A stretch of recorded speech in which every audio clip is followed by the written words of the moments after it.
E aí, gente, eu sou o MC Ricardo, agora eu vou cantar uma música pra você. Nessa noite eu acordei, um pouco assustado, minha mãe tava chorando, sentada ao meu lado. Eu perguntei, mãe, o que aconteceu? Ela me disse, filho, eu sonhei que você morreu.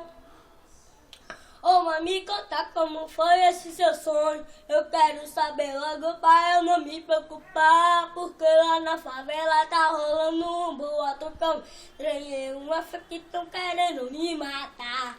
Eu tive então o sonho dentro da vez. Eu me lembro de uns caras tendo umas com você.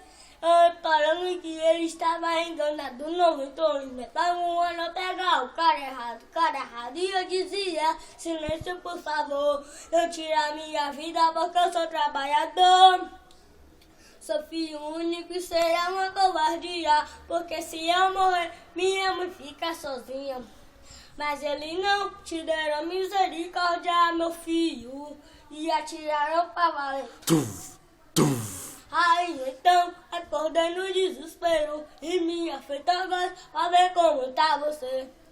Ô minha mãe, faça uma oração por mim. Peça a Deus muita proteção me repreenda todos os meus inimigos.